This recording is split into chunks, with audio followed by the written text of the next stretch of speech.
Okay, so sorry for the delay. Good morning, everyone. It's a pleasure to have Sergey Ketov with us today. So Ketov is visiting us, and so you might have seen him around.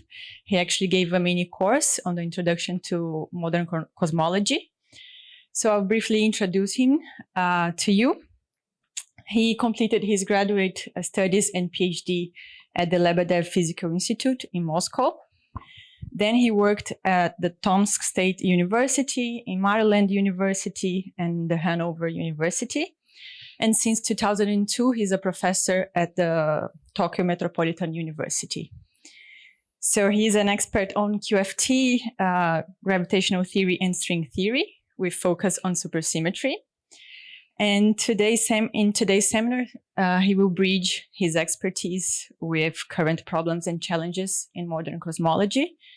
So Sergey, thank you for being here, and the stage is yours. Okay, thank you very much for the introduction. It's my pleasure to be here. I'm going to talk about things which are pretty well discussed from Facebook to university lecture rooms around the world, but I will bring it from my personal perspective. So, and of course, don't mix it with this popular American series, because this is it will be serious. Okay, so actually, cosmology is not a new subject. About 600 years ago, people, even though life was hard, in the Middle Ages, they already were interested in what's happening in the skies. So this is a fresco from one of the churches in Europe, which is more than 600 years old, 15th century. Okay, so this means we as a civilization are always curious what is going far beyond our horizon of reach. Okay, actually, this is European picture, but I was also some time ago in Machu Picchu in Peru, and I found that they have similar stuff. There is a artist, Miguel Arroez Cartanega. He is a Peruvian. He found some pictures on the stones in Machu Picchu, near Machu Picchu, and then put it as a picture of art. So it's also 600 years old from Inca times. So this means this is rather universal interest. Okay. So let us come to more recent things, and I would like to look at the list of Nobel Prizes over the last 20 years. Not the whole list, but I just want to mention a few. Nobel Prize 2006 for the discovery for the cosmic microwave background radiation. Nobel Prize 2011, accelerated expansion of the universe. Nobel Prize of Physics 2017, observation of gravity waves. Nobel Prize 2019, evolution of the universe. Nobel Prize 20, black hole formulation. So I hope it's enough to call that we are now living in the golden era of cosmology. This is one of the proofs. Okay, good. So, in a short, the history of the universe is usually can be presented in one slide from NASA, and these slides showed the most essential features of cosmology, namely the fact that the universe has a finite age, about 13.7 billion years. There is an expansion of the universe, an actually accelerated expansion, which is called dark energy. And we are interested, of course, how the thing started.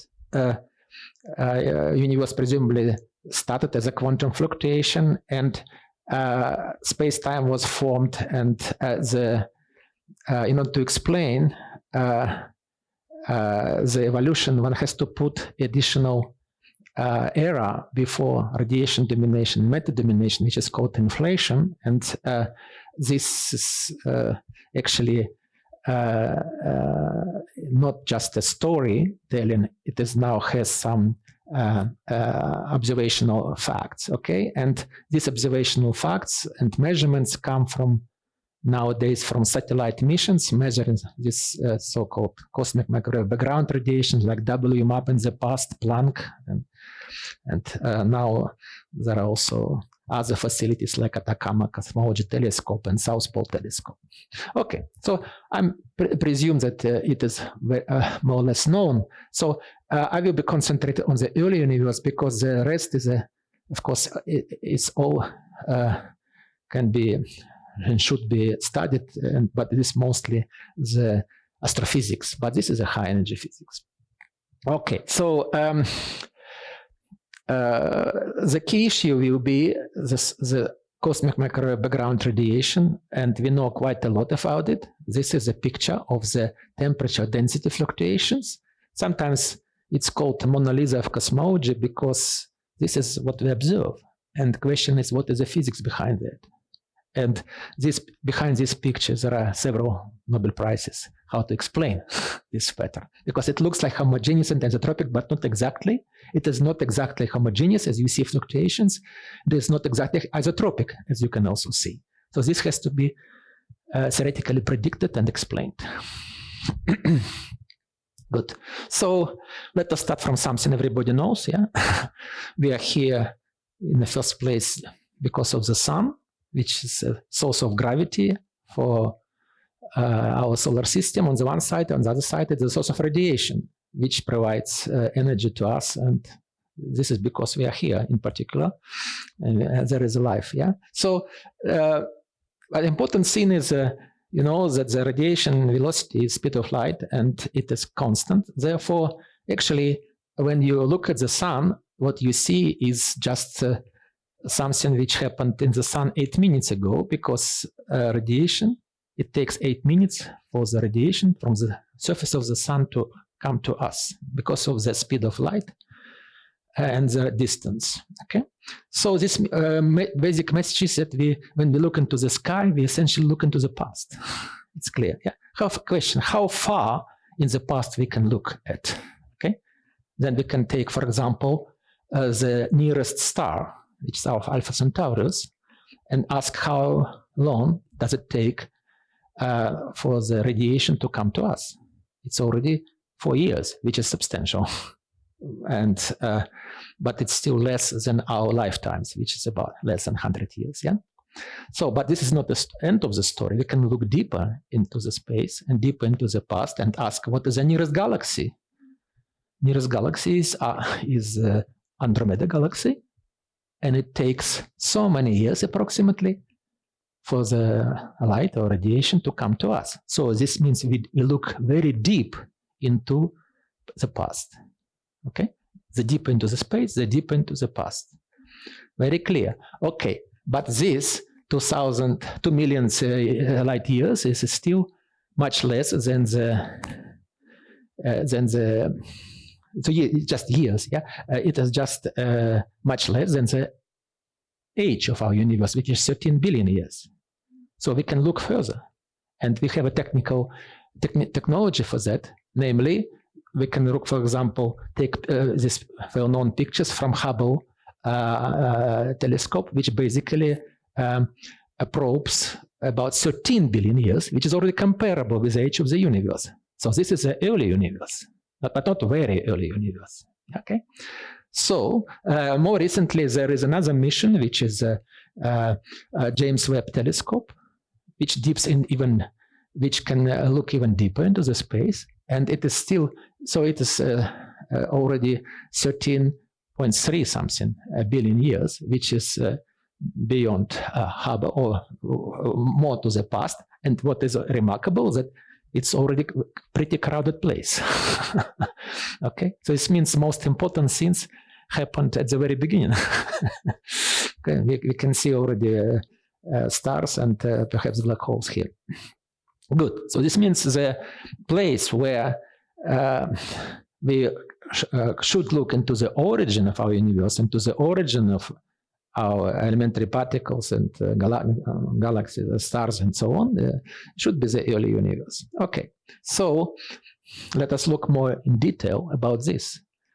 as I said, so this is not a quite correct number. So the point is that according to our standard scenario was the evolution of the universe after quark-gluon plasma, or in quark-gluon plasma, photons were confined because of Thomson scattering. And at some point after, with the further expansion of the universe, photons were released and filled out the whole universe. This is CMB, cosmic microwave background radiation. When it happened about 400,000 years after the Big Bang. So this means that this is the earliest signal we have in terms of electromagnetic radiation.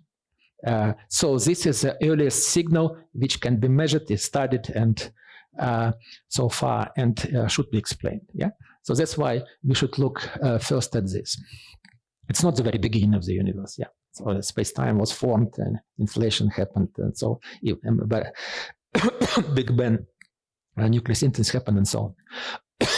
Good. So what we know about this? First of all, it's pretty homogeneous. So it was hot in the beginning, but now the temperature is about 3 Kelvin, and it's highly isotropic, but not exactly isotropic. Yeah. So this picture can be digitalized into certain numbers. Okay. So of course we want to explain it, and as I was explaining in my lectures, inflation was originally introduced not because of CMB, but just to solve the internal problems of standard Einstein-Friedmann cosmology, basically to provide initial conditions for that. But it has become very fashionable and famous after it turns out that inflation can explain the CMB pattern. So this means we want to explain inflation based on the Einstein equations, and we also want to explain not only first order or zero order, which is just a Friedmann metric, but we also want to study fluctuations and explain in detail in the CMB pattern. So this means we need to have to study fluctuations of metric and a driver of inflation, which is usually taken as a scalar field. So this means that by studying Einstein equation with a scalar field, the target is to explain flat homogeneous and isotropic universe by using inflation. And this can be theoretically done and well established so far. Good. So this means we have to look into quantum fluctuations of both inflaton scalar field and metric. And the basic idea is that inflation worked as a huge accelerator or amplifier of these fluctuations, because these are quantum fluctuations, they are microscopic. But if the universe expanded many orders of magnitude, these fluctuations can become macroscopic and can be seeds of structure formation. This is a fundamental motivation for inflation. Okay, so what we can see from the observational cosmology, we can decompose perturbations into scalar perturbations and tensor perturbations. So these are essentially primordial gravity waves. And this scalar perturbation precisely is supposed to describe this picture, whereas the tensor perturbations were not observed so far, at least people are looking for the basic B mode, yeah? So, but now this is a very contested area to measure such perturbations, because well, since we know the scale of these perturbations, so usually one considers the ratio of tensor perturbations against scalar perturbations. This is called tensor to scalar ratio, R, and also the scalar perturbations have a certain spectrum, and K represents here scale. So since this spectrum is nearly conformal and it's close to 1, but not exactly to 1, so one has to explain this difference between 1 and this NS, which is called scalar tilt. Okay, so this NS was measured with high precision. And for R, we have just the upper bound. Okay, so this means that the key predictions of inflation, which are model independent, are two. Thank you. Namely, this inflation is the source of tensor perturbation of primordial gravity waves. Therefore, as long as this R will be discovered as a non-zero quantity, this is a confirmation of inflation. And also this is what inflation predicts, but since we know NS very precisely, this is about matching the number. Okay, so usually in cosmology they put the plot where horizontal axis is just the value of NS and the vertical axis is the value of R.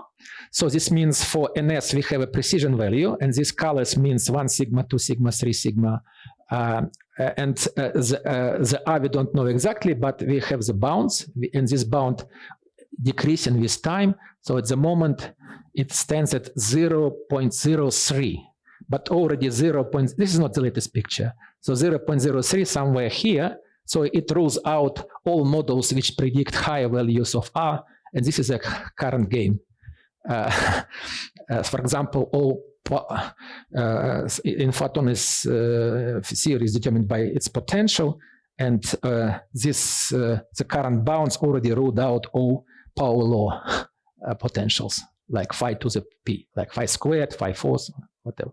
So this means one has to, this is a first and major discriminator among inflationary models. There are hundreds of them, but they are killed one by one almost on a monthly basis.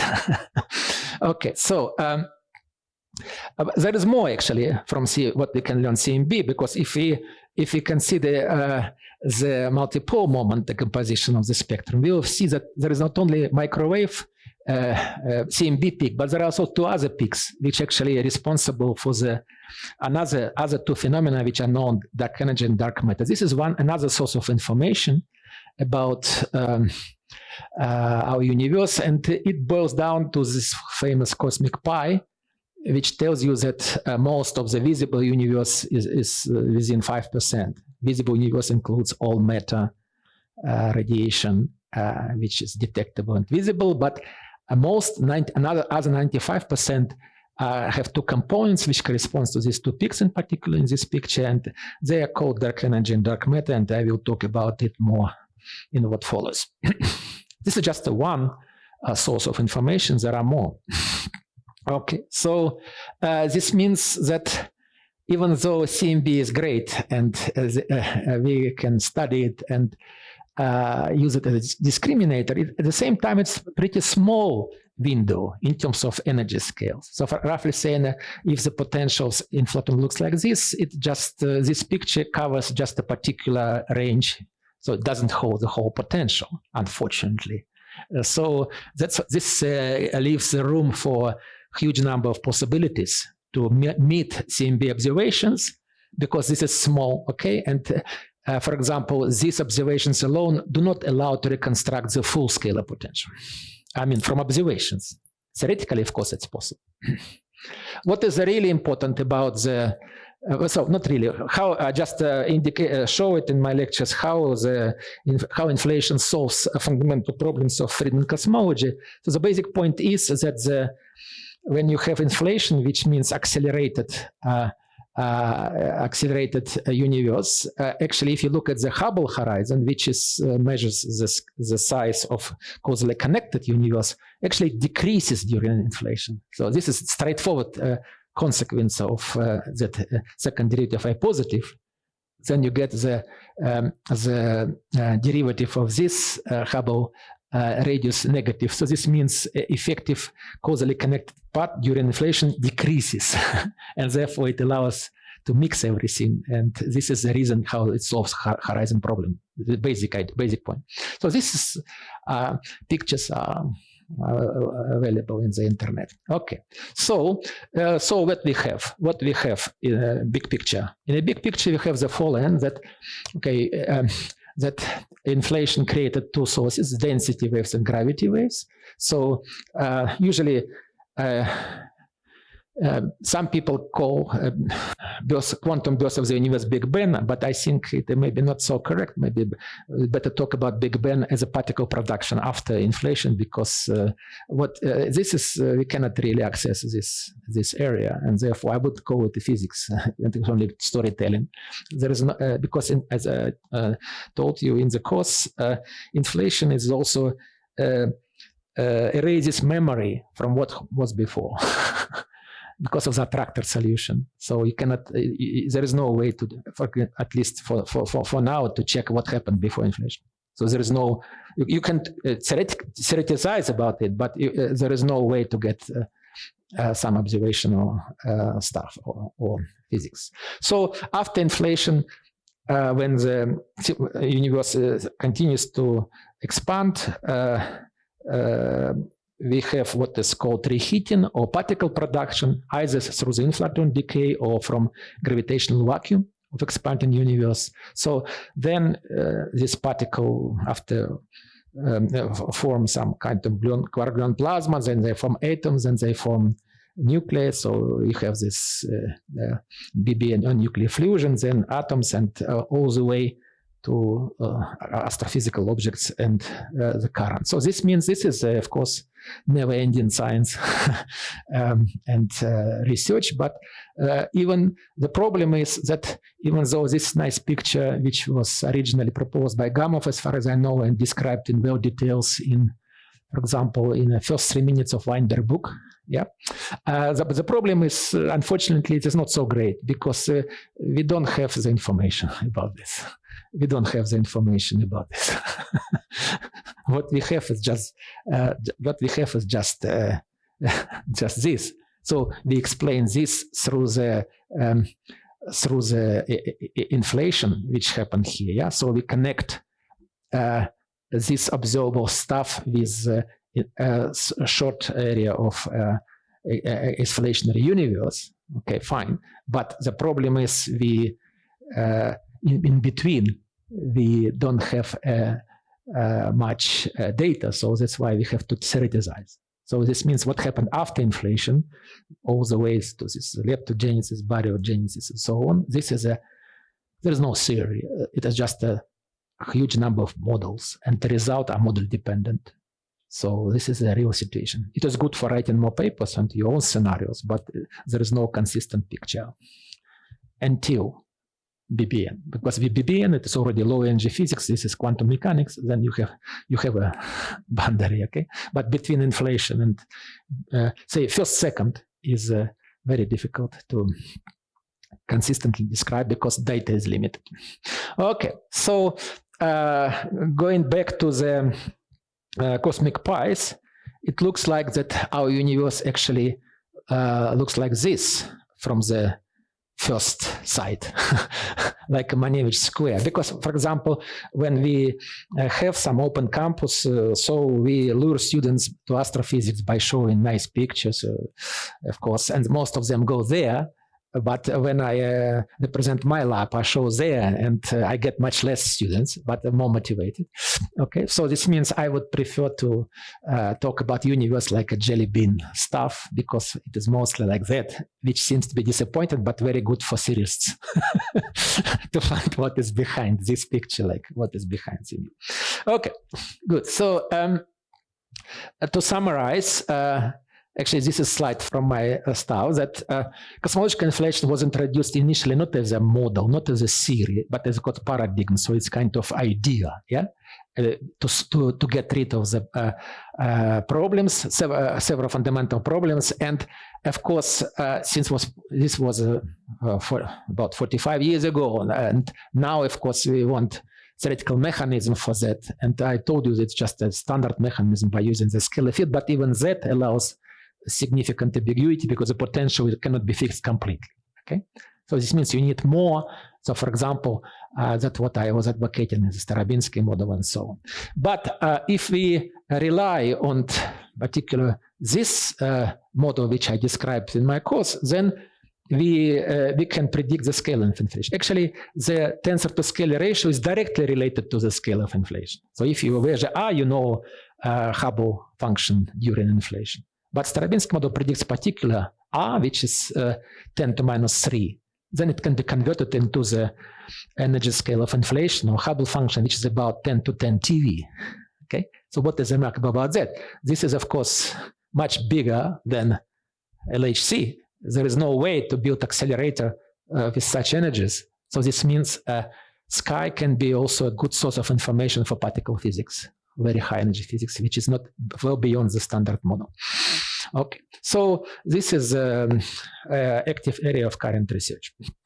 Okay, so just to summarize, this is a picture from Fermilab that I just wanted to say that, of course, it would be nice to fill out this completely from inflation, particle creation, astrophysical formation of galaxies and stars, all the way to the origin of life. And so this is a picture which is probably for centuries ahead. Science is not dead, it will never end. Just looking on that. Okay, so there's another issue which is very important from the particle physics, because if you do the quantum field theory, then naively it should predict equal number of matter and antimatter. But it is not true in our universe, where we have a huge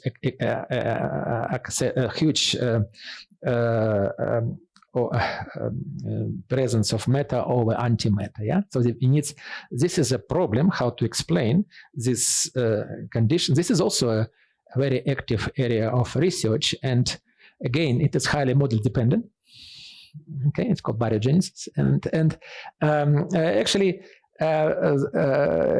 Before addressing this problem, it was understood a long time ago that you have to address another three problems which build the foundation towards solution to this problem. Namely, the baryon charge has to be non-conserved. It should be CNCP symmetry breaking theory, and it should be deviating from thermal equilibrium. So this famous Sakharov condition, actually, when he wrote this paper, it was hardly noticed, but now it is one of the pillars of the model cosmology. Okay, so just remind you what standard model is. Standard model is another source of precision information about fundamental physics, okay? And it is summarized in so-called standard model, which consists of particular set of particles, and this is confirmed every second at LHC, because you have billions of events, and they are classified by computers, and there is no deviations from the standard model, almost no deviation at the low energies. But again, this is a level of 10 TeV. Okay, this unifies three fundamental interactions. So these are building blocks of matter. This is messengers of this interaction, strong, electroweak, and there is a Higgs boson which delivers the mass scale to weak interactions, because particles transmitting weak interaction have to have mass, and not to give them mass, you need a Higgs boson. This is a famous Higgs mechanism. Okay, but this doesn't include gravity. If you include gravity here, as a quantum field theory, it becomes inconsistent because of non-normalizable. And second, this is true at the energies up to 10 TeV. There is no reason to believe that such a picture will survive at the level of 10 TeV. Okay, and therefore the greatest challenge is to connect inflation, particle creation, and the standard model. This is what's called known as the BSM physics. So these new particles may appear, okay, and gravity becomes strong, and we don't have really good data about it. Okay, so the main problem is how to generate all such particles, and why precisely this. Okay, so we are just talking about how to get this, because it's a given. Okay, and why not just these particles and not others? I just mentioned only one point. The standard model has three generations of leptons and quarks. Why three? Because all our world almost completely built out of a single generation. Why nature needs this U and D and this electron neutrino form almost everything what surrounds us? Why a universe need two more generations of quark and leptons? This is a very good question. Okay, well, string theory may have an answer, but I will talk about it later. So this is just a basic question which is left unanswered so far. Which looks strange. It looks strange for this level of energy. Maybe it will not strange at the much higher energies. Okay, So this remains a problem. And just another issue, which comes again. Let me go back to cosmology.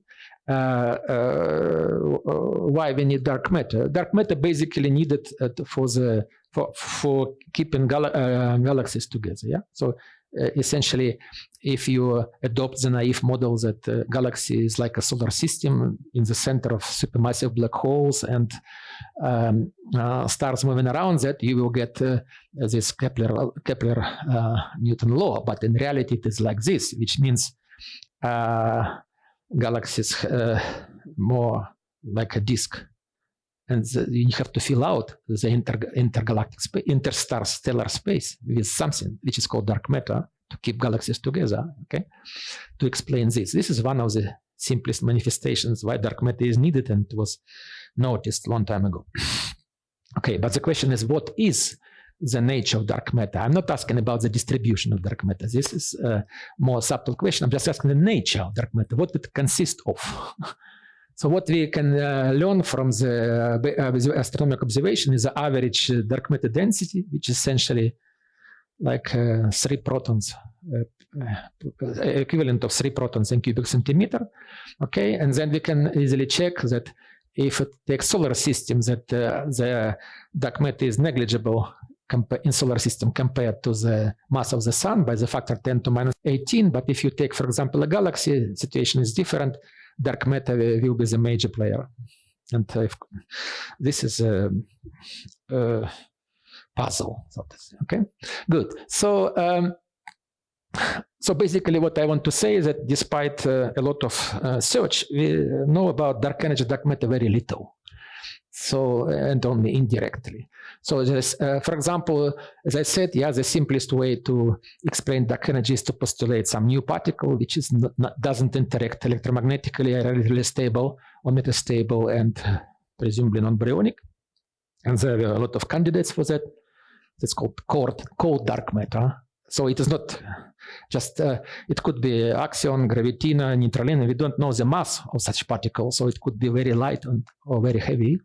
For example, 20 years ago, the leading candidate was WIMP, which had some good properties from the point of view of particle physics, but it's no longer the leading candidate now.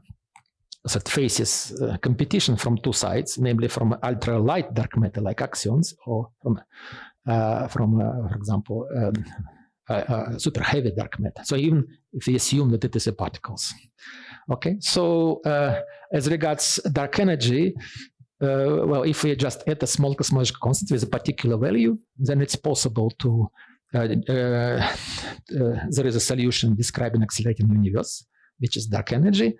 And then we should look, so this is together a cosmological constant and cold dark matter forms a standard cosmological model known as the lambda CDM.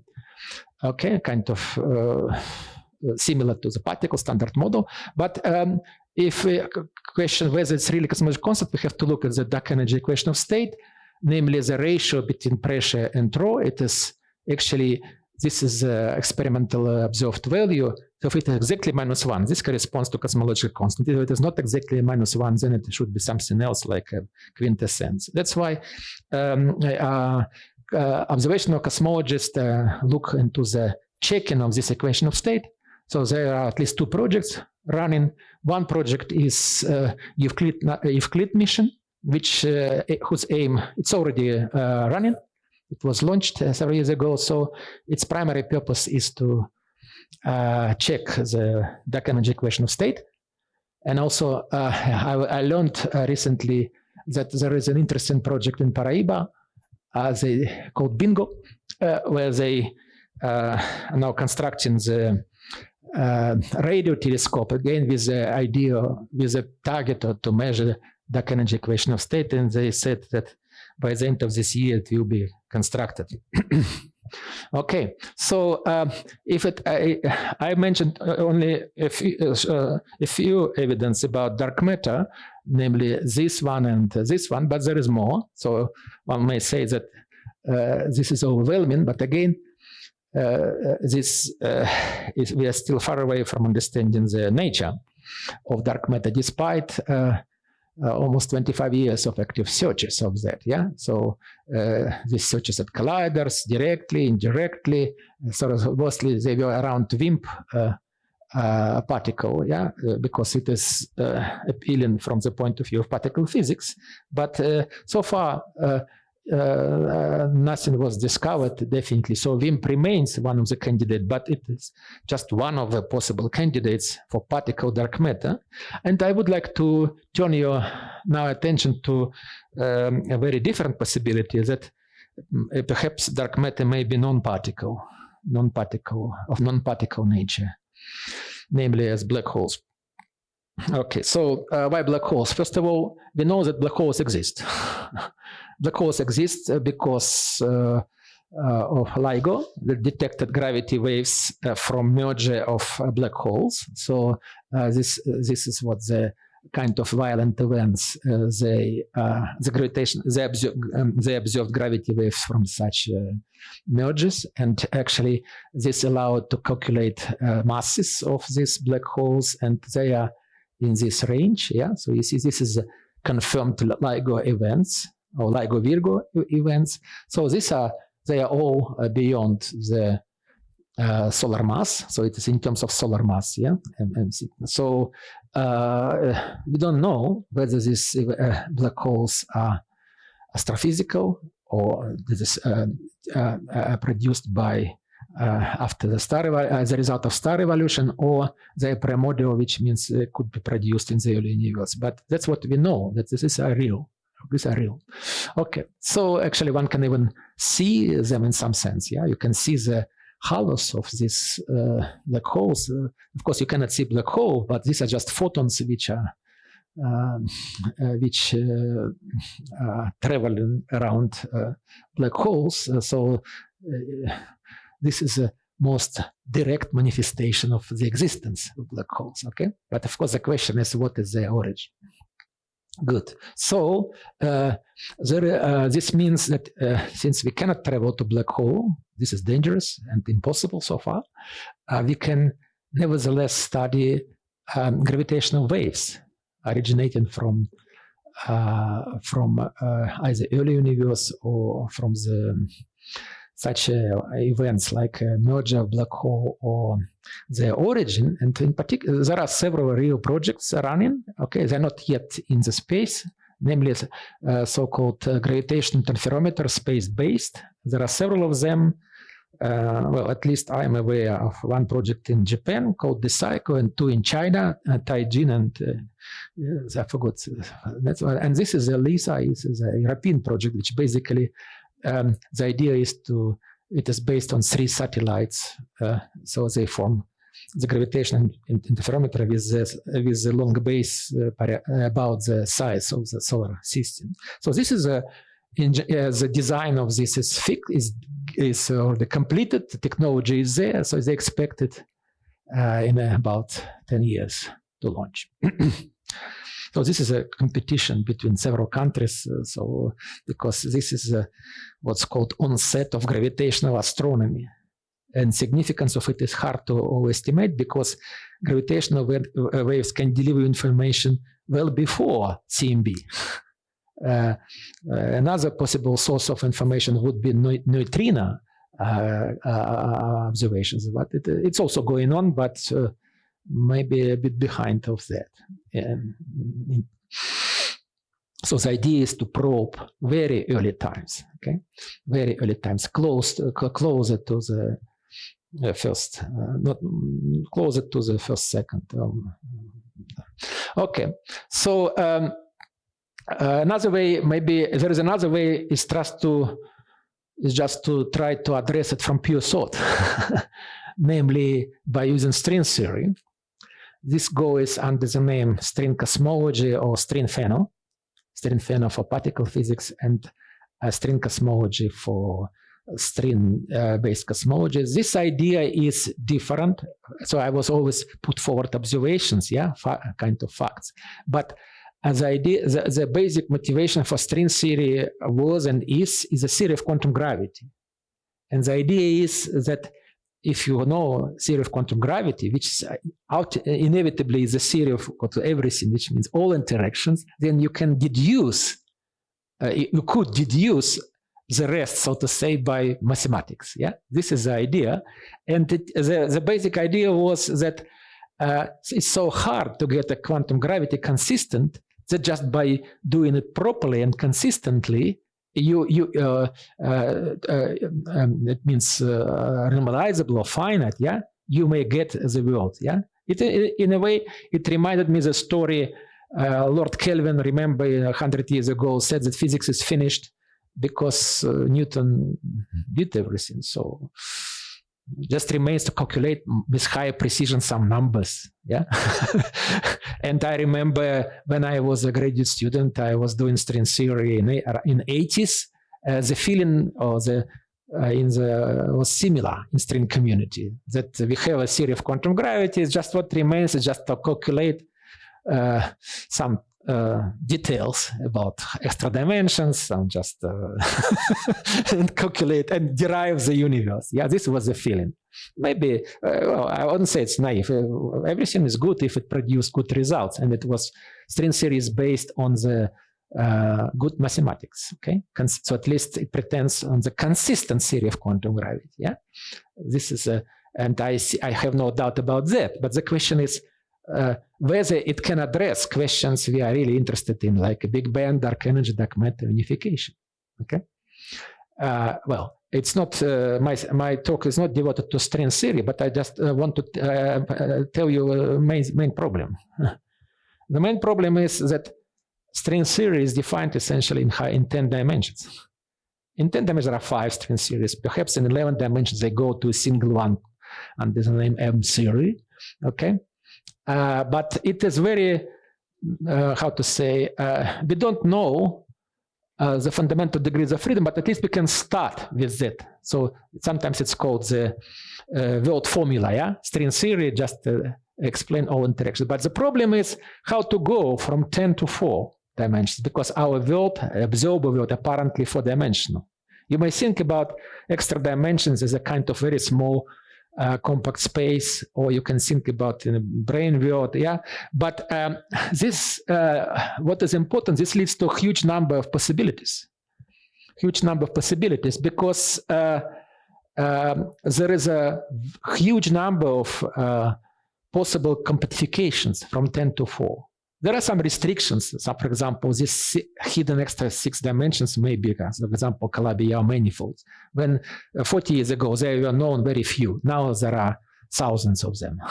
Okay, and the whole physics then in 4 dimensions is encoded in the structure of these hidden dimensions. Okay, and therefore, if you so this is symbolic description of Calabi-Yau manifold in 6 dimensions, which are complicated. But this inevitably, if you push forward this approach, inevitably leads to the idea what's called string landscape or multiverse, that our universe is just one of many. And how many? Basically, in order to generate such a small cosmological constant with a reasonable probability, you have to have the same number, opposite number of universes. Okay, so if you have so many universes, that such a lambda is not unlikely, because you have a distribution. Okay, so but this means if our universe is just one of them, you cannot predict its properties. It is just one of the possibilities. Okay, so this means that string theory is powerful to build quantum gravity, but it's not powerful to produce observables. Okay, good. So this is a problem, and actually it turns out to be very difficult. So the dream, I put the dream like this: that there are a lot of universes which are totally failure, yeah, and there should be a great universes like ours, where we have this all nice, where life exists and particles and so on, yeah. But even this dream was not realized. It was not a single island was found with a beautiful life. Namely, if you read in mathematics, it means nobody was able to find the de Sitter vacua in string theory, which could describe dark energy. Just not a number, but just a positive cosmological constant, effectively, which requires de Sitter. So no such island was found so far, despite huge number of possibilities for the universe. So it doesn't rule out string theory, but maybe it just means that we don't know something significant. Yeah, it makes sense to pursue this approach, but string theory doesn't deliver experimentally checkable predictions. The best you can do is to come as close as possible to our universe. That's possible. But again, it can be done in a huge variety of ways. Actually, several years ago, from 25 years ago, it was found that it was about 10 to 500 combination, but this number is overcome. The most recent estimate, 10 to 2000. 10 to 2000 possibilities coming from F theory if you include duality. So many universes, so many possibilities. And for mathematics, when I talk to mathematicians, they complain that this number is large but not infinite. I say, yeah, it is not infinite, but for physics it's infinite. Here we disagree. Okay, so this is a problem. Good, so I think it's time to conclude. So what I want to say is that physics of the universe is real. Okay, it is not science fiction, but can be even more exciting than science fiction. Because if you adopt the idea of primordial black holes as a dark matter, which I describe in one of my lectures, then it means that they are the black holes are everywhere, also here, also in your body, which is a kind of, well, very, I think it was not described in a Hollywood movie yet. Okay, so of course, cosmology just deals with large-scale structure, and we have a lot of puzzles like dark energy, dark matter, inflation, and so on. So this is very exciting, and perhaps it doesn't produce real impact. I mean, it just has impact on our knowledge. But if from the large perspective, that cosmos is the future of our civilization, and if from this point of view, it is practical also. Okay, and also of course I think if my message to the students, if you're interested in them, I think this is a very exciting area of research, and which combines particle physics, astrophysics, quantum field theory, string theory, cosmology in one place. And so I think it's a good idea to keep an eye on these developments. So it is not a storytelling. We have input now in cosmology. So it is limited, but it is present, and it's very non-trivial to put things together. And of course, if one wants to do it professionally, it's important to that it has to be consistent with everything we know. Because if you go, for example, to textbook, you find all kinds of crazy proposals about our universe. I personally don't pay attention to that unless they deliver numbers, which can be checked by experimentally or observationally. So this just means that Mosheroides devo kantai devanaides, which means in Japanese it is exciting, but it's not easy. Okay, so thank you for your attention. Yeah, that's all.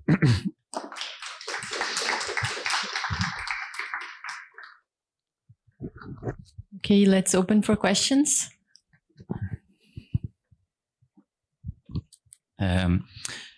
Regarding the idea of primordial black holes, how can it work? What's the growth rate of these black holes? Because they should be at the very beginning. They should be created at the very beginning of the universe. Correct. Then they live in an epoch where the density is much higher. So how much baryons, for instance, they collect, and what's the mass range they should have nowadays? How does it work? it was the subject of my lecture, third one. So I just want to remind you.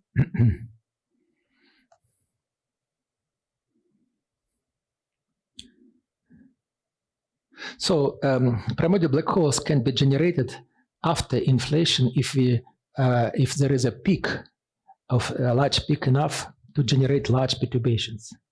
So this is an inflationary scale, and this is a PBH scale. Okay, and actually this peak has to be 7 orders of magnitude larger than this. So this is basic demand for PBH. We can also estimate the masses. Oh, stop. We can also estimate the masses in the early universe. They come like that. So it means if the mass is beyond 10 to 15, they will survive until now and can be dark matter. And of course, which mass depends upon the model. So I presented the models where the masses are so-called asteroid window.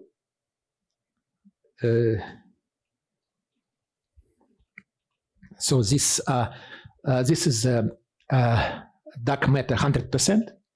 This colored forbidden regions for primordial black hole, and there is an asteroid size window where there is no constraint on the primordial PBH dark matter. And for example, our models just generate primordial black holes with these masses from 10 to 17 to 10 to 21 grams. This is called asteroid mass window. So of course they are compared to the mass of the sun, they are much smaller. So it is not a LIGO black holes. Yeah, they can. And what about that peak? Shouldn't appear some signal of that in the CMB? Well, it comes as a since you can calculate the impact of gravity waves from this origin of PBH. So it's because this is a violent event like merger of black holes. So it does also generate gravity, but different gravity waves, okay? It's not primordial from inflation, but those because large perturbations, if you generate it, it's also results in gravity waves. And you can calculate it if you know the spectrum. It is a second order, this is a formula. So you can measure gravity waves. And this is a prediction. So if you have a model which generates this, you can calculate this. And what we in our models we get such PBH-induced gravity waves with a particular frequency. This is a general formula, so it just depends upon the mass only. So we predict frequency in this range, 10 to minus 3, and this range actually in the range of these gravity interferometers. So there is a possibility that such gravity waves will be discovered by these collaborations. So this is pretty good business, but of course it's prediction. We don't know whether primordial hole exists, and we don't know whether they form even part dark matter, but it's possibility, which is non-particle dark matter, and it's now very actively studied. Well, okay. Well, thank you for the nice talk again. They were all nice. I have two questions, actually. One is just to get, say, broadly get an idea of where the field is standing. Could one say that inflation by now is consensus among cosmologists, or are there still reasonable alternative models without any inflation? Well, you know, every series defends his own series. So I remember, I read Memories of Planck, and here, when he proposed his, this quantum theory, most of community at that time strongly disregarded that because it contradicted everything they knew. Okay, and they never admitted that. So Planck wrote that, well, after they die, students should start learning immediately without learning history. So this is a good message. Okay. So, but if we talk about today's situation, there is always competition. Okay. So, for example, there is idea of bouncing universe, namely that beginning it was simultaneously the end. For example, Penrose advocates it. But again, this is for me the storytelling, because there is no observation or confirmation of that. But inflation nicely explains CMB. So it really so nice that, and it also explains the fundamental, solves fundamental problems. So this means I would say it is a leading proposal because it delivers both observational, it has both theoretical and observational evidence. But of course, there are alternatives. So I think second place, perhaps a bouncing universe, but there may be more, which I missed, yeah? But again, these are mostly storytelling. That's why I think of course, you may maybe formally, you know, the period would be given Nobel Prize, yeah, to those who proposed inflationary theory. But you have to wait until this tensor to scale ratio will be discovered.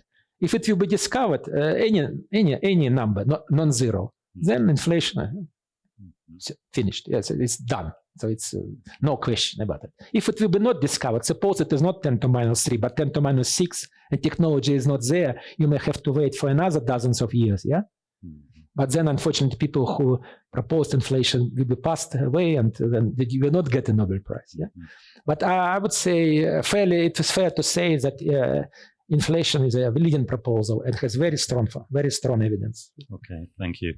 And the other question is a bit more a speculation about the physics you were describing.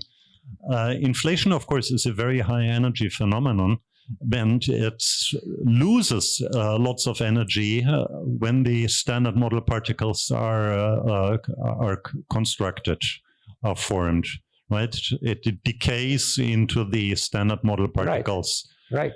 Is it possible that what we today observe as dark energy is simply what's left over from inflation after the particles have been formed?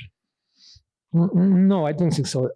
I distinguish inflation and dark energy, okay? So, for example, during the early universe, if dark energy cosmological constant is completely negligible compared to the level of inflation. So you can forget about dark energy in the early universe. Yeah, you can see this peak, yeah, but it is very much subleading, yeah? So inflation is also dark energy in the sense that it's accelerating the universe. But inflation had what's called a quick exit. So after 10 to minus 23 seconds, it's already finished. But dark energy lasts now and for a very long time. So this indicates that the nature of inflation and dark energy should be very different. And sorry, can dark energy not just be the long-term tail of inflation? Well, there is such a proposal, yeah. Simply, since we don't know the nature of dark energy, we can speculate about it. So this possible, yeah. But I think the more demanding question is how to connect to generate a standard model, because the bridge between inflation and particle physics is very large at the moment, and this is a key issue. How to close this bridge. Then perhaps also your question will be addressed, because for particle physics, dark energy plays no role, because gravity interactions with elementary particles, nothing basically. Yeah? And also, as I said, if it is a cosmological constant, so if you go to the very early universe, it is so negligible compared to the energy of inflation, which is also, you can never see it there. Or, well, you can ignore it, basically. You can see, but you can ignore. Yeah. So the biggest issue, why we just have this standard model with low energies, because formally, as I said, in the early universe, you may, for such a huge energies, you may produce a lot of other things. Yeah. And why this is a big question. More questions? Okay, then I have one. During the talk, if I got it correctly, you mentioned an explanation for one of the generations of quarks and... well, no explanation. It's a fact that everything here consists of just first generation. Yeah, but a reason why one is so much bigger than the other two? Well, why there are other two? There are other two at least. Yeah. Yeah, this is a good question. Okay, but there's no answer to that. No. Interesting is if you do string theory, it turns out that the number of generations is 1/2 of the Euler characteristics of Calabi-Yau. So this means, because string theory predicts spectrum even after quantification. So if you fix Calabi-Yau, fix the hidden 6 dimensions, well, this manifold has a particular Euler characteristics. Okay, half of it is the number of generations in 4 dimensions. So string theory in a way predicts the number of generations, but it doesn't tell you which Calabi-Yau to choose. It makes a relation. So you can explain it by geometry, which is fantastic, yeah? Great, but why 3? Then, of course, people who were doing string theory, they were targeting Calabi-Yau with a characteristic 6, yeah? To get 3, yeah. This was a big challenge, but turns out that still you can have 10 to 2,000 possibilities, which very disappointing, yeah? Okay, more questions?